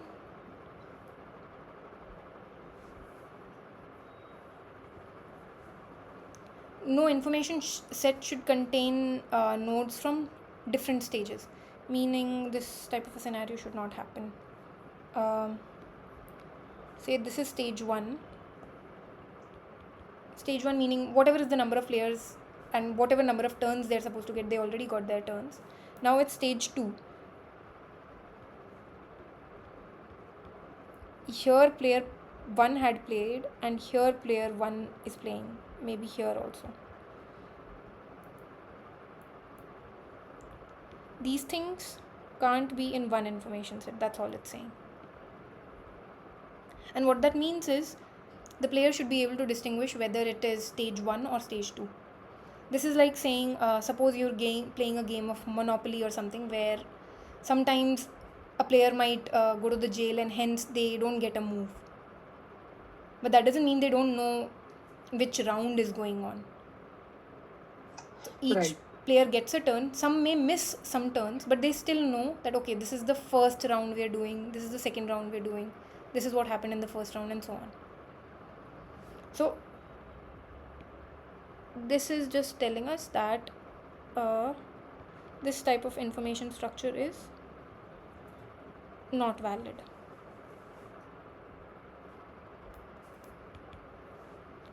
Okay, another thing, this is now multi-stage feedback form game. So some more restrictions we are putting on this. This one is saying at the start of the game, whoever is playing, so maybe let's say it's player 1 who is starting the stage 2, should know the outcome of the previous game. meaning he should be able to tell whether the game concluded here or the game concluded here, as in the first stage concluded where. Again, you can take the example of Monopoly. From Monopoly, you'd know where each player is on the board. So you'll know exactly where Right. each one is, and hence, in the second And the turn, next round got started. Yeah. you'll play the dice. So obviously, there's a extra layer of dice throw, but ultimately, your move will be visible. You'll be able to make your move based on this scenario. Okay, maybe Monopoly is not the perfect example, but for some of those parts, you can think of that as an example. Okay, so this is one of the requirements for a feedback form game. It says that the first acting player in any stage should basically be singleton information set. They should know where the game concluded. So this is again not a valid information set in the kind of game that we are talking about, multi-act feedback form. Okay, now another thing, during the course of the game, so it is possible that, okay, these two are not in one information set, meaning at the starting they know which was whatever was the conclusion from the previous game, but that conclusion should not be forgotten at somewhere ahead in that particular stage. This is the next point. This is saying Information should be passed on. information should be passed on. So the information about whatever happened in the previous stage should be passed on. There could be other versions. So this is like saying these two can still be in one information set. That is okay. But these two can't be in one information set, because then whoever is playing here will not know whether this was the conclusion of the game or whether this was the conclusion of the game in stage 1. And that's something that's to be avoided. And then it becomes easier to sort of analyze these types of games. So, okay, this is this point, this diagram. This third one is this one.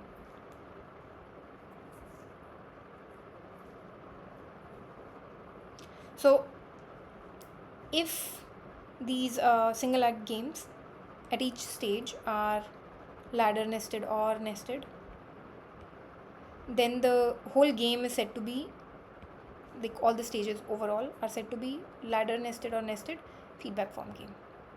So whatever is the property, whether it's nested or ladder nested, is sort of the property given to the whole thing also. Again, here we are assuming each player is playing recursively in that stage. So if you were to solve for these types of problems, you would, so in stage 1 and then stage 2 and stage 3, so on, suppose there are stages, you'll start from the last stage, solve for that stage, just like it's a regular single act game that we have seen so far, the kinds that we can actually solve for. You'll solve for that, find the path that is meaningful, or find the set of strategies, then go back one step, just like we were recursing, do the same kind of recursion here and go back through all the stages. So this is sometimes called as recursively rational in stages, or stage-wise recursively rational. Right. Okay. In fact, in the last tutorial, we had seen an example. Do you recall we had seen this, where player 1 played first, then player 2 played, and then player 1 played again. So based on the definitions that we have seen, what would you call it?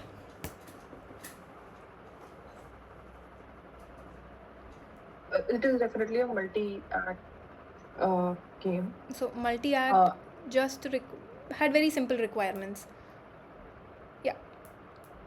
Yeah. So because it is player 1 is coming again, and we can say that first, this is stage 1, and then in the second stage, player 2 is coming. Yeah. And feedback form requirements. I think those, so we'll have to have. What was it requirements? So first requirement is player 1. The first player should be singleton. That is satisfied. Right. Okay. Yeah. The second requirement is nothing like this should happen. Actually, the game is not long enough for that to happen. So Right. it's sorted. So it is actually feedback form also. So without knowing very clearly, we had already solved an example of this kind. And you remember Right. how we did this? We used the exact same logic. Yeah. We consider strategies at both levels, and those things we did A, B, G, H. Yeah. Yeah, I mean, I remember like how we're doing it. So what we had done at that time was we took one stage at a time. We didn't call them stages or anything. We just did it recursively as if this was a third player, and we didn't bother. So what we did was we solved. So this is X. Let's call this as Y. This information set is Y, and let's call this as Z. So we started from node Z. We simplified this and we said, okay, the correct choice here, if everybody is, I'm assuming, maximizing, and the correct choice for player 1 is to play G. Then that choice comes over here. Then since this is a okay,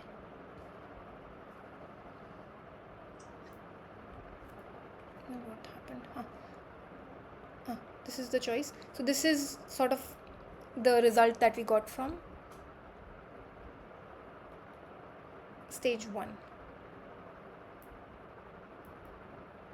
Stage 2. This is what we are sending upward in a recursive manner, and then by plugging that here, we are solving for just this simultaneous move gain. That's all. And Right. then So just we would have done like a normal form. exactly.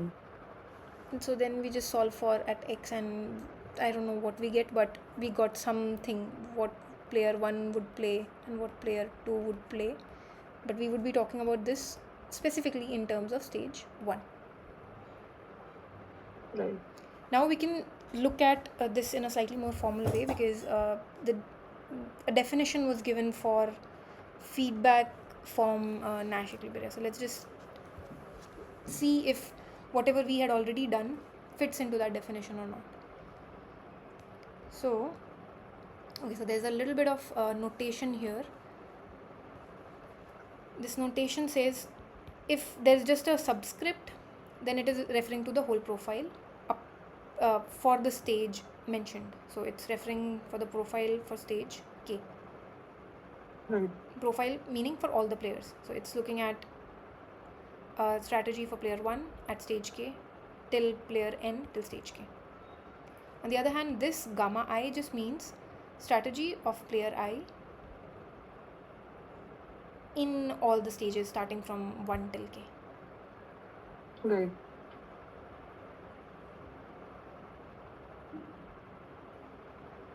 Okay. Yep. Sounds good. So let's say we are focusing at one stage at a time, and remember we are doing it in a backward induction manner, so we're starting with the last stage anyway. So let's say the last stage is K.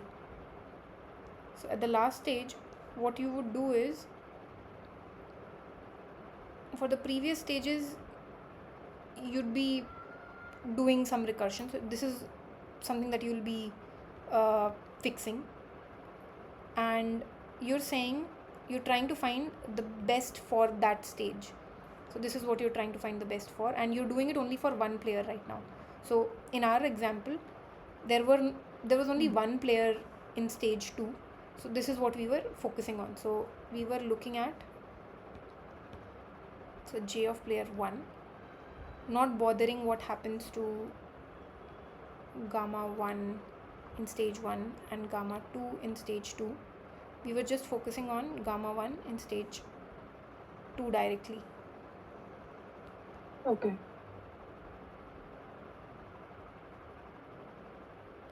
Okay, I've mixed up the notation. Let me not bother with notation, otherwise it will get confusing. So whatever was earlier, so whatever happens at node X and whatever happens at node Y, this is from all the previous nodes or whatever happens in the previous stage. Okay, after that, the focus for us was to optimize over here or maximize over here. So we were looking at which strategy at this point, meaning at node Z, was the best strategy. Was it G or H. So we saw B that was G was the right strategy, and we could compare that with all the other strategies that are available. So we were comparing it with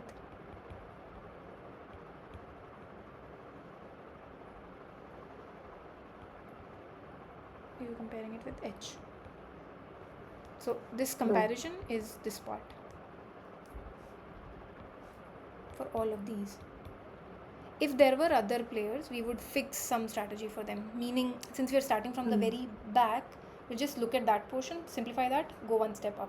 Simplify that, go one step up. That's pretty much what is supposed to be done. Right. Okay, so that's Here, I mean, when we say minus I star, that means for all other players, you would be considering the equilibrium or star strategy, basically, right? at that stage. Yeah, but to solve that, you're saying that we'll solve for one, then solve for the second, and okay. That's the point. So if you want to solve for this together, meaning if you want to find all of them, then you can do it stage wise normal form. Otherwise you can do backward induction and hence fix all of them and focus on the current player, ith player in the whole thing. Right. Okay, so once you've done it for stage K, you can repeat the same for the next stage. At this point, you have already fixed the best strategy for player from the kth stage, right? We've basically fixed Yes. this is fixed here, and this is part of the path that shows up. That's why this is fixed. So now if we are to do for player 1 again, we won't directly jump to player 1, we'd rather first do player 2. But if we were to, now the optimization is supposed to happen at X. We are supposed to have already fixed Y, because Y is coming before, meaning for all the other players in that stage. And this we would have already fixed, and this is the one that will not change now. So X would be comparing between A and B. Okay, so I don't know what is the correct choice here, so I'm just gonna say, so at X we are comparing between A and B. Okay. Okay. This is fixed, and this is also fixed.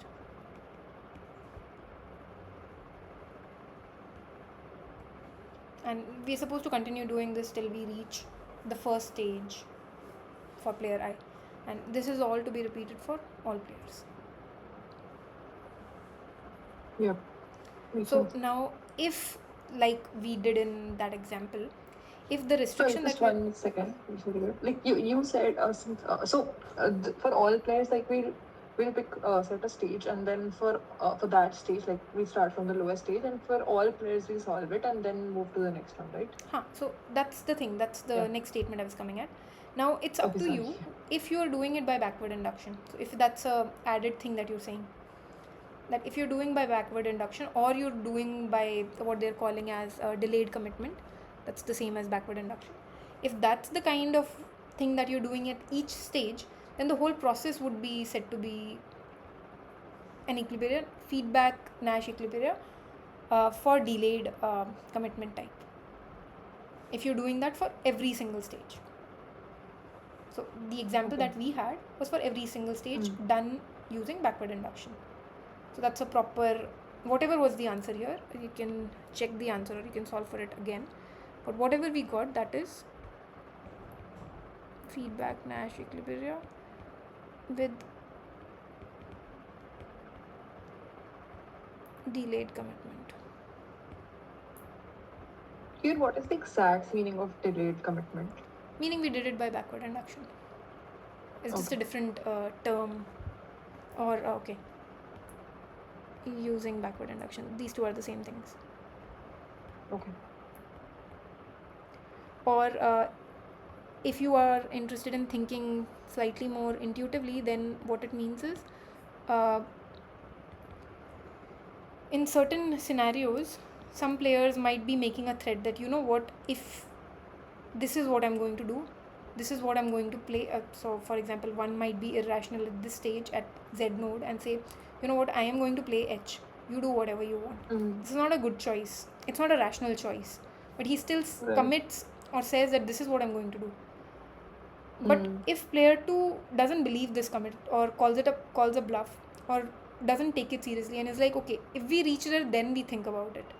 If we don't even reach that particular stage, then I'm not going to think about it. So that's what is the meaning of delayed commitment. To not take threats seriously, to ignore threats in a way.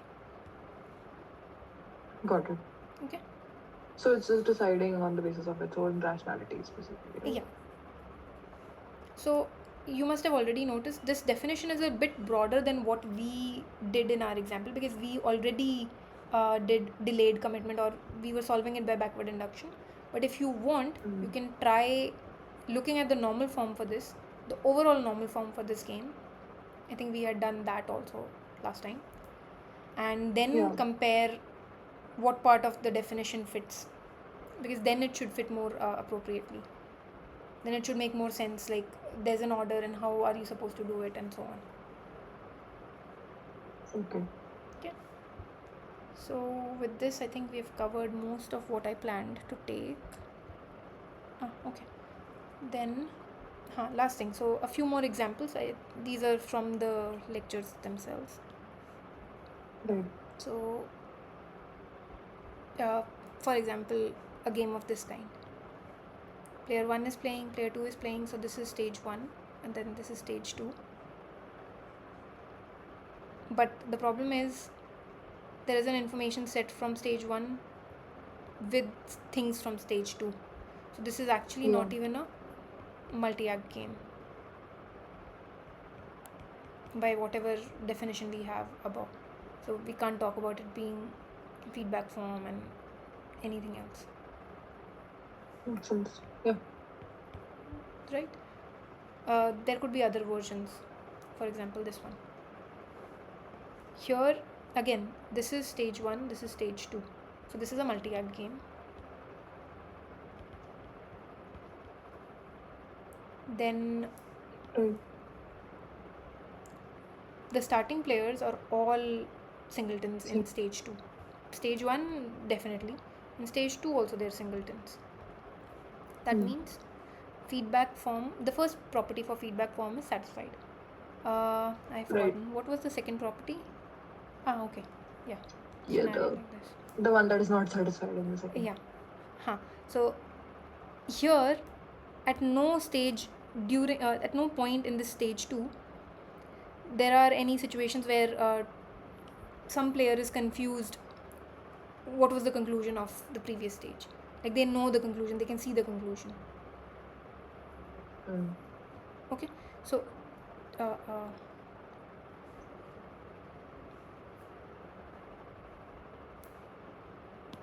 since they can see the conclusion, there are no nodes of this kind, and hence this is feedback form also.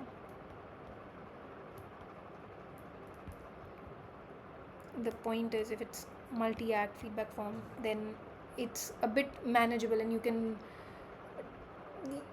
treat each of these stage as a single act game and try to solve for that using whatever we know about single act games. So you can try backward induction.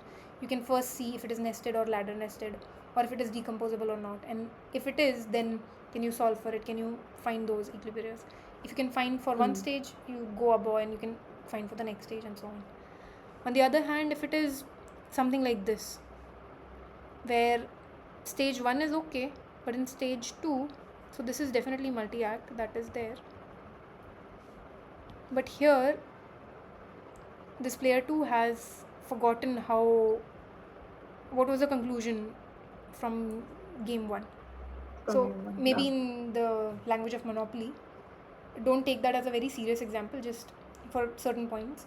So suddenly the player 2 has forgotten where are the positions of each player on the board. He knew all of that as a conclusion for game 1, or other players knew at the conclusion of stage 1, But when it was his turn, he suddenly got confused. Right. So that kind of a scenario is harder to deal with, and that is not feedback form. Then you can't simply take it as a single act game and solve for it. Basically, nesting and all of that will also become problematic, and decomposition will not be easy. Right. Okay. True. So yeah, I think with this I've covered most of the things. One more thing that I just recall, in one of these diagrams I had said it can be interchanged. So let me just talk about that interchangeability. Right. That should not take too long. So just bear with me for another minute. Sure. So yeah, so when I talk about interchangeability, I'm saying, can we just change the order in which the players are playing and find an equivalent extensive form game? So, for example, is this valid? So now instead of player 2, it's player 3 who is playing. Player 3 knows what was played by player 1, so this can be just singletons. And player 2 doesn't know. So this is player 2. He doesn't know what was played by player 1, and he anyways didn't care about player 3, so this is a singleton. So we'll have to write it properly. So this is L3 R3, same thing, this is L2 R2, and so on. Are these two equivalent?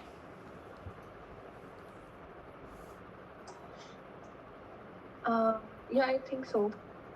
Yeah, Yeah, they are. these are equivalent. These are equivalent in terms of information. And Yeah, if you exactly. notice, this is again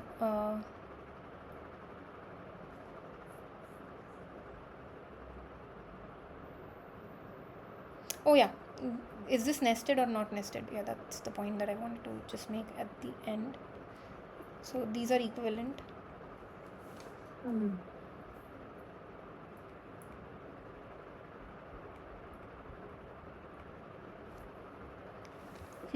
Is this second version nested or not? No, it's not nested. It's not nested because the P2 P2 doesn't have the information that P3 has.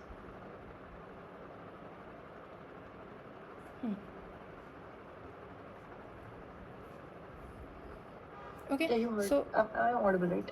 yeah, I heard. Okay. I was just thinking. Okay. Yeah, you're right. So in this game, Okay, sure. because P3 knows something about what was played by P1, and that is not known to P2. For P2, Right. P3 is the predecessor and P1. So it should have all of that information, but it doesn't. And hence, it's not nested. So we don't even have to talk about Yes. ladder nested by default. And the previous one was also not nested. Yeah, right? this was not nested. Okay. This was not nested because P2 didn't. P3 knew more than P2 about P1, so that was already. Yeah. Okay. So with this we can stop. Do you guys have any questions or anything? So is it possible that if something is nested but it can be converted to not nested, or if something is not nested which can be converted to nested? Conversion means something about the information changes. That's different information. That'll be a different game altogether. In the sense, it'll be either informationally rich or inferior. So that's a different game altogether. So Okay. I guess no. Okay. You were asking in the same context, right? You were asking. Yeah, so basically what I was asking was that, like, let's say we just saw an example that we there was this tree and it was not nested, but and we converted it, we changed the nodes, and then we converted it to something, but that also was not nested. So I was just thinking in the sense that is it possible that, let's say we have a nested tree and we convert it to we change the like exchange the nodes, and then we get something which is not nested, or the other way around.